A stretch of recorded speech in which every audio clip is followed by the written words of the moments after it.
Since everyone is silent, we can begin, I guess. So tonight, I will talk about how to write Einstein's field equations in an electromagnetic medium. But before that, I want to talk about an egg. What is an egg? Egg carries genetic information of an embryo. Also, it has materials for the development of the embryo, right? But today, we are going to talk about theoretical physics, not biology. So instead, we will drop the egg. Okay. As we can see, the egg broke down.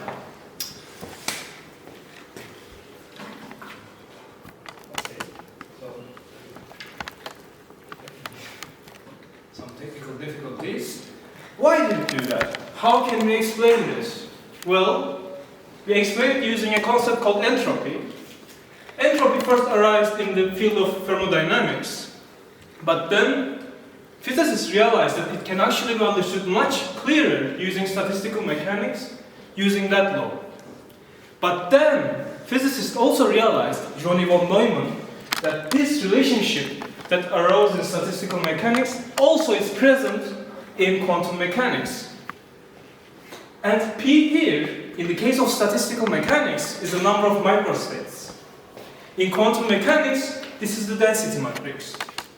So, why did the egg don't come back to my hand? Why it stays broken?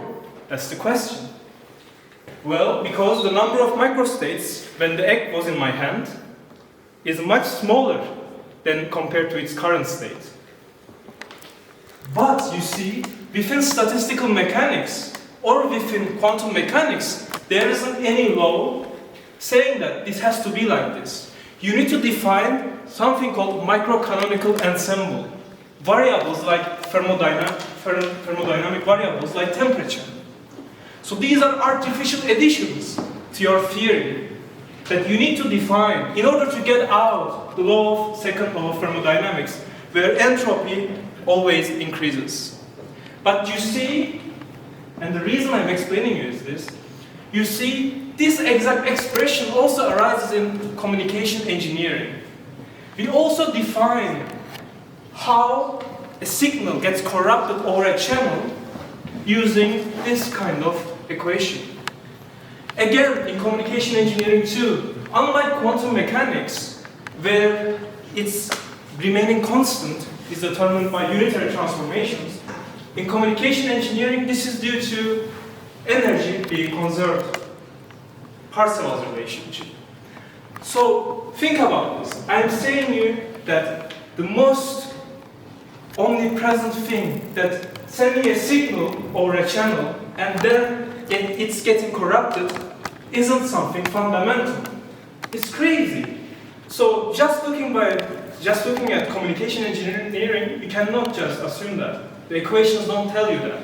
Instead, you need to define noise. You need to add that to the system yourself. So communication engineering and quantum mechanics fundamentally has deep correlations. So, another example that I want to give you about the correlation between electrical engineering and theoretical physics is something called telegrapher's equation. Basically, in 1800s, British physicists were trying to come up with the best model to send over a telephone signal. They were trying to come up with engineering designs using capacitive elements. Then Heaviside, the guy who also came up with the unit step function, showed that not only capacitive elements, but also inductive elements are crucial for designing these channels.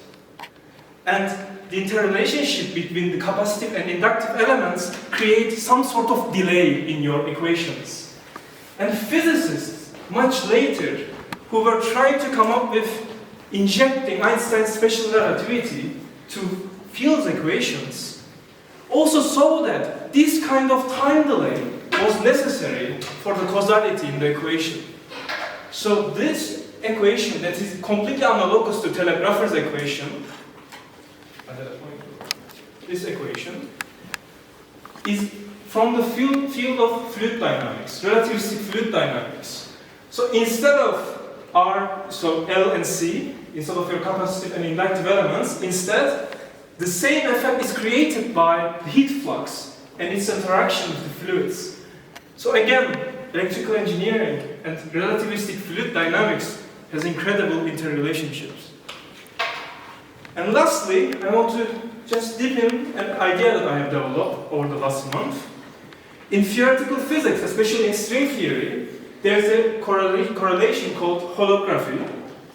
It is basically a correlation between ADS-CFT, so anti-de Sitter space, and your conformal field theory. So these are fancy words, but at its core, what is it? At its core, every point in a three-dimensional entity can be mapped to the walls of this room, for example. The room is a three-dimensional object, and every point in this room could be projected into the two-dimensional walls. And I come up with an algorithm to write, object detection algorithm, to write and detect, reducing the computational complexity of the other algorithms that were written in three-dimensional manifolds, let's say. So yeah. Now we are done with the appetizers. I'm going to move to the full course. So, I promise you that I will explain you about how to write Einstein's equations in an electromagnetic media. But before that, we need to understand the force of gravity. And to understand the force of gravity, we need to go back in time to meet with Sir Isaac Newton. So, Newton published Principia Mathematica, where he came up with this beautiful equation. Most of you are aware of this equation because you have seen in the high school, but of course this equation by itself wasn't attributed to Isaac Newton. Robert Hooke, before Newton, came up with a similar equation actually. But the genius of Newton wasn't that he wrote down this particular equation. The genius of Newton was to recognize how to prove this equation. So Newton looked at the stars, the greatest laboratory in the cosmos. He looked at to the planets in particular. He looked at the orbits of the planets. With his current theory of mechanics, Newtonian mechanics, he was able to predict the trajectories, the orbits of the planets, and able to rigorously show why they were the way they were all the millennia before him. From ancient Greeks, there were data that he could prove upon. So, yeah, this was gravity, and this was the end of the talk. Thank you for coming. Of course not, so the gravity doesn't end here. Unfortunately for electrical engineers, it ends here, I guess. But for us today, we will go beyond. We will go beyond to meet with Albert Einstein in 1905, where he came up with special theory of relativity. So special theory of relativity is a crazy theory. Why? Because he says that there is a fundamental speed limit in the cosmos. Think about it. This number, this particular number, there's a policeman waiting for you wherever you are in space and time, in cosmos, like if you're in solar system, if you're Andromeda, you cannot go beyond this number. When I was studying physics, this was incredible to me. I mean, I couldn't understand why this was the case. And the reason Einstein came up with this is Maxwell's theory of electromagnetism. So Maxwell was able to show that all electromagnetic waves propagated at this particular speed. He proved this. So Einstein, being a cocky man, he assumed, he axiomized that this should be the way to go. So he updated the Galilean relativity. And we now have Einstein's relativity, special theory of relativity. But why is it special? Because it is only true for constant speeds. So, but before going on, Einstein, inspired from Faraday, a great electrical engineer himself, Faraday. By the way, Einstein was a patent clerk, so he was looking at the designs of clockworks, the synchronizations. So he was basically an electrical engineer in his daily job in 1905. So yeah, there's also a connection like that. So Einstein, anyway, okay, let me exemplify this. So if you write c here, so one of the incredible things of assuming that speed of light is constant is if you write, so if an object is coming to you, whether you are standing still or whether you are going forward, even if you are going near the speed of light, you will always see it the same. This creates some peculiarities in your symmetries. So instead of Galilean symmetry, you have Lorentz symmetry, we call it as, and this speed addition formula is replaced by your simple Galilean speed addition formula. So Galilean speed addition formula, as you all know, is if two v and u, if two objects, if v and u are coming to each other, so they will observe their relative speeds like this. But instead, Einstein came up with this formula, and if you are at v and if you are looking at speed of light, and if you write the speed of light, basically you will see that this equation gives you answer as the speed of light. So, and this equation imposes symmetries. And why am I talking about this? I mean, symmetries, these are fancy words. Because physics is all about symmetries. In physics, as also engineering, we don't know how to solve equations, guys. Because equations of nature are complicated. They are highly nonlinear. So we need to have some assumptions. And in order to make some assumptions, we need to give up something. And the things we give up is generally are related to the symmetry. We look at symmetrical cases, we look at spherical cases, we look at cylindrical cases, but why don't we look at, I don't know, like the shape of this room, for example, because we don't know how to solve it. It's impossible. And this object, this formula, creating a different symmetry on your manifold, and this word manifold is a fancy word, I know. This manifold, like this, the space where you are working on, has different kind of spherical objects, let's say. So your entire geometry changes. This is what this equation tells you. So let's move on. Okay. Einstein, like Faraday, was a distinctive thinker. Many people think that physicists are good at numbers. Yeah, they are good at numbers. But physicists are thinkers. They do Gedanken experiments. So Einstein asked this question: what if the sun exploded right now? What would happen?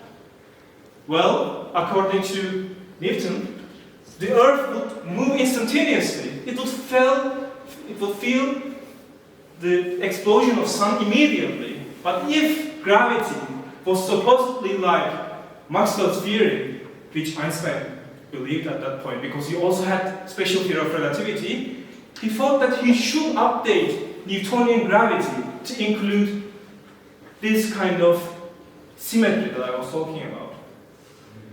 He first tried to come up with a relaxation term, a delay, like I talk about in telegrapher's equation. But unfortunately, to Einstein's horror, this wasn't the way to go. And it took him 8 years to develop general theory of relativity, where he saw that including gravity to special relativity was actually related to including acceleration to special relativity. So it was like he was trying to include both gravity and acceleration to the theory, and he realized that both of them are the same thing. And that was the key to solving gravity, the equivalence principle, namely. I need to go beyond this because, I can talk about GR just for 10 hours, but you don't have it. So there you go, this is the equation. By the way, some physicists believe that Einstein wasn't the first guy who wrote down this. Because David Hilbert was in competition with Einstein. He was trying to solve it using a completely different way, called Lagrangian mechanics. And as far as we know, they just solved it like 1 week after, like Einstein solved it and Hilbert solved it 1 week after him.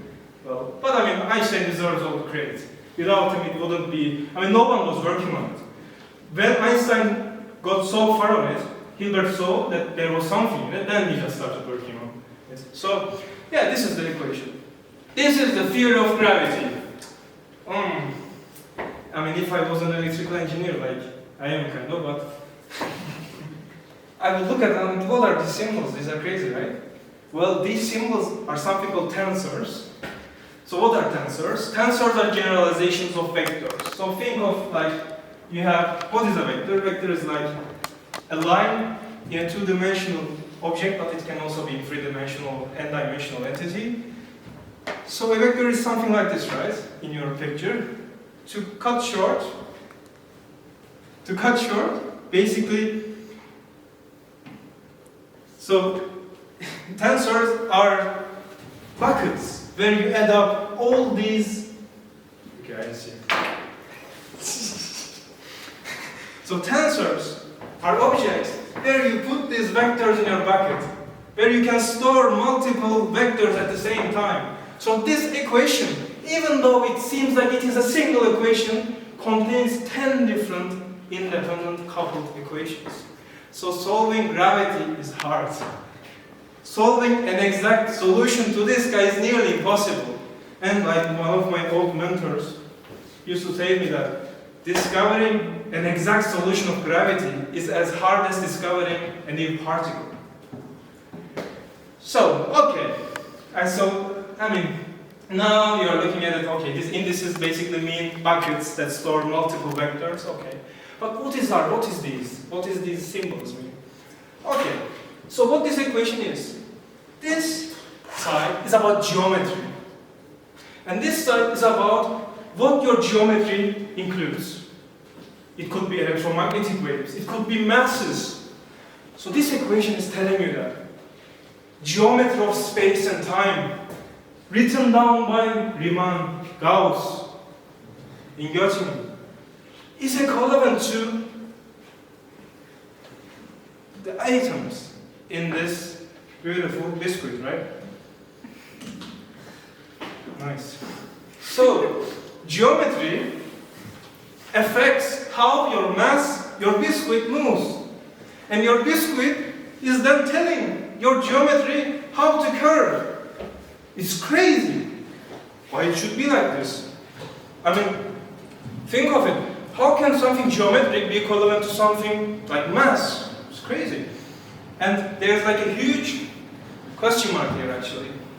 Because we know that, we expect that this shouldn't all hold up. There should be a theory of quantum gravity beyond this. But we don't know about it yet. So yeah, this is Einstein's field equations.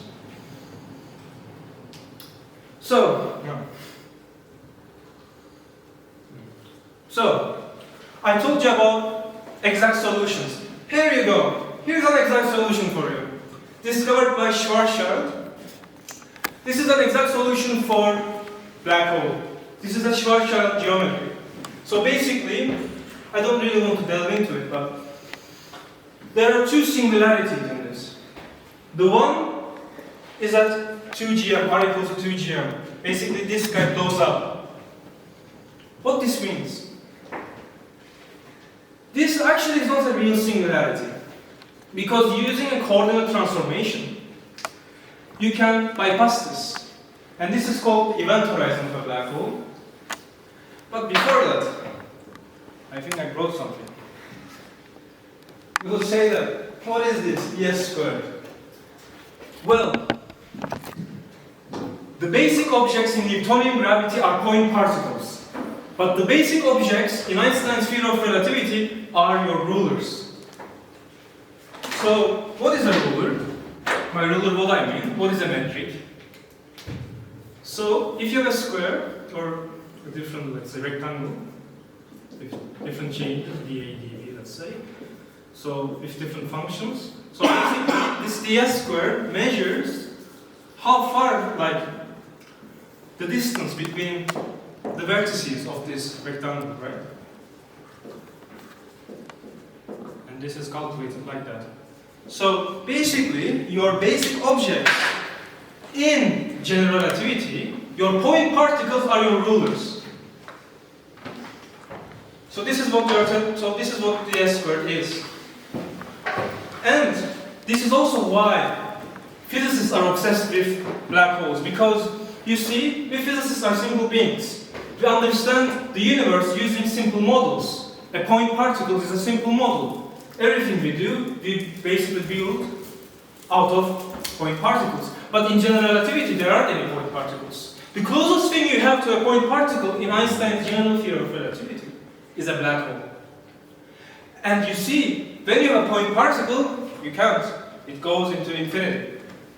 So going back to my saying that it has two different singularities, it has basically a singularity at the event horizon where you can bypass it using a different ruler. You can exchange your rulers and show that this isn't actually asymptotic, but actually there's a real singularity at r equals to 0 when you look at this.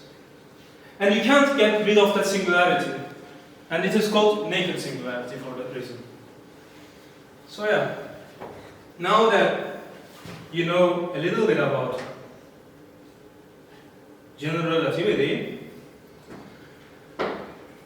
you need to come back to the big picture, right? I'm talking about different things. I was talking about entropy, Telegrapher's equation. Well, I was talking about them to give you some sense of how electrical engineering and theoretical physics could coincide. The main discussion started when I was talking about gravity. And the main reason I'm doing this is to show you a correlation between general relativity and Maxwell's electromagnetism. And to understand that, we now will explore the engineering of invisibility devices. We will now look at transformation optics. So what you see here, this is Invisible Woman. How is she invisible in the comic books? Do any of you know? Well, she basically creates a force field so that she basically curves space-time around her. And this could actually work in real life too, but this would be very costly. Instead, we would build the media around her, not the force field. So what do I mean by that? So these are Maxwell's equations that my friends were writing down, and he was questioning me whether I know Ampere's law, right?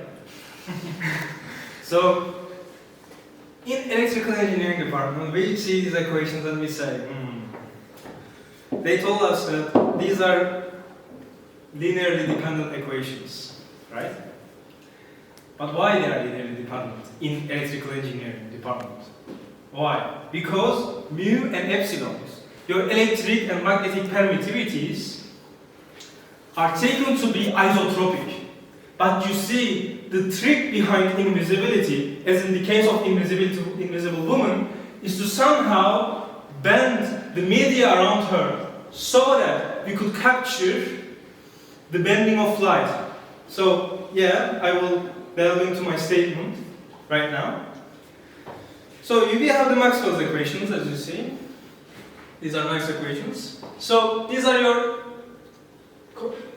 relationships between beta and your epsilons. But of course, in electrical engineering department, what we do is that we take this G0. What is G? In this case, G is your Lorentz factor. Basically, it's your boost between electric and magnetic fields. But we don't care about it in this department, but we will care about it.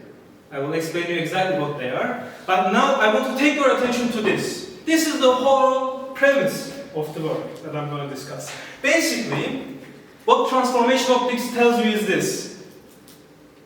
This metric that is about gravity, that is about your ruler, can be exactly stored at your permittivity and permeability tensors. So in theory, you can design a geometry instead of using metrics, using permeabilities. It's very interesting, don't you think? I mean, this has incredible implications. How can one, so going back to Einstein's equations, if one could translate one to another, would mean that instead of geometry being equal to materials, it is media being equal to materials. It's interesting. So yeah. So this is a mathematical trick that we will use, but I'm not going to delve inside it. I will just give you a sense of what it is. So, Maxwell's equations are conformally invariant. What is conformal invariance? Conformal invariants are transformations where you preserve angles but not distances. And this is a famous drawing by Escher. So this is a Poincare disk. So it maps infinite dimensional, it basically compactifies the real axis of the Poincare disk into an Euclidean finite space. So the fishes here, as they get along, goes to infinity in hyperbolic sense. But as they go, in order to preserve their angles, they need to decrease in Euclidean sense, their distances. So it's a bit complicated to understand like this, but I encourage all you to look into this. It's very interesting. And Maxwell's equations are invariant, meaning that they don't change, they stay same under these kinds of transformations, under these beautiful pictures. And another fun fact, Hilbert transform is also a conformal transformation. So in theory, in hyperbolic sense, the real and imaginary parts of your signal are connected to each other by these kind of peculiarities. Yeah.